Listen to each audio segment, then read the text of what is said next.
Pelvic inflammatory disease, hey, my sister, it can cause infertility or ectopic pregnancy or even chronic pelvic pain if not well treated. Watch till the end of this video so that you will know more about these complications and the signs and symptoms of this disease. And if you're a guy watching, you would be able to also know how it affects a man. I'm Claire, a pharmacist, yes, a certified pharmacist, and I'm here to help you enjoy your health and know your medication. If that's what you love, give this video a thumbs up and subscribe if you haven't. Without further ado, let's get right into the topic of today, because I don't have time to waste your time. I'm also a very busy person. I have a 9-to-5 job. Okay, enough about that. The pelvic is the region that houses the female reproductive organ. Now, when there's an infection, either due to an STI, sexually transmitted infection, or urinary tract infection, when a bacteria like chlamydia, gonorrhea, E. coli, mycoplasma, etc., there's so many of them that can cause this infection. When this infection occurs in the uterus, fallopian tube, or even the ovaries, and can lead to an inflammation, and this is what we know as pelvic inflammatory disease. So you're wondering, who can get this disease? Firstly, any woman menstruating that is below the age of 30. Secondly, a sexually abused person. Thirdly, someone with a previous history of sexually transmitted infection. Fourthly, anyone that has just recently inserted intrauterine device, IUD, the device you insert as a form of contraception. And finally, anyone that has multiple sexual partners, especially when they indulge in unprotected sex.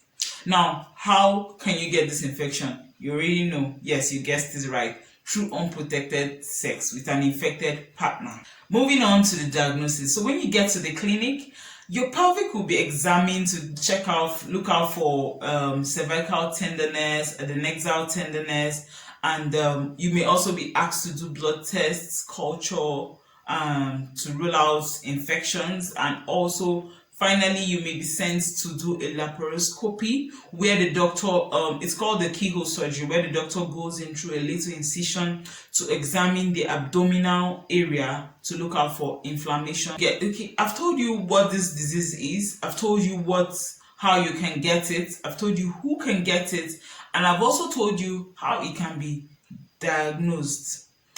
Moving on to the signs and symptoms. Women that have this infection usually complain of lower abdominal pain. Now, this pain can be more on the right side of the abdomen or just at the lowest parts of the abdomen. The abdomen is your tummy area. Now, this pain is usually described as dull or crampy, and it's constant.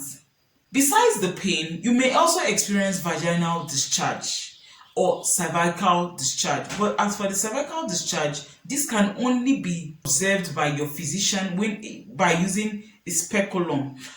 For the vaginal discharge, you would notice a mucopurulent discharge. Mucopurulent simply means discharge that contains mucus and pus. Some people describe this discharge as smelly. Some people say it's a fishy smell. But if the main fishy smell is usually attributed to bacterial vaginosis, which I did a video on, and I will give you a link to that video in the description or at the end screen, so you have to watch to the end of this video. If you're getting value so far, give this video a thumbs up and leave a comment if letting me know what you have learned. Third sign and symptom of this pelvic inflammatory disease is bleeding. It's usually in the form of spotting. It's not like your normal menstruation. It's just spotting, or even, yes, the full bleeding. Good.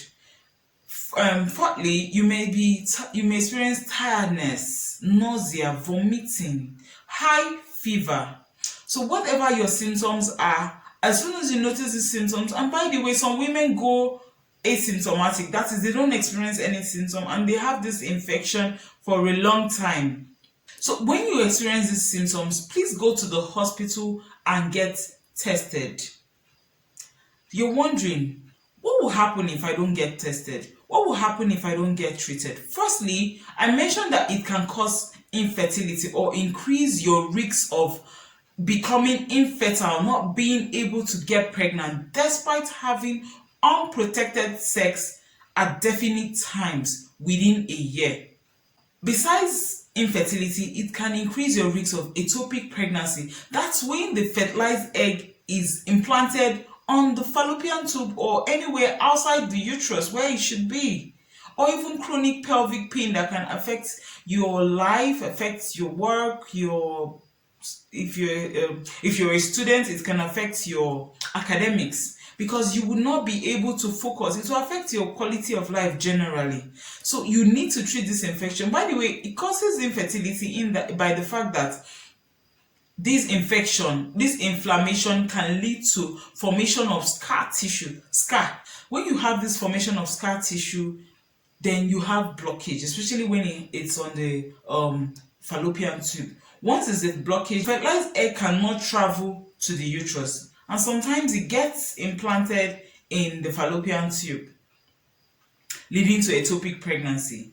So in order to avoid that, it is good to know that there are some prevention tips and there are some treatment guidelines that can be adhered to. If you want to know more about the treatment and the prevention tips, click on the video and I will see you right there. Give this video a thumbs up. Thank you.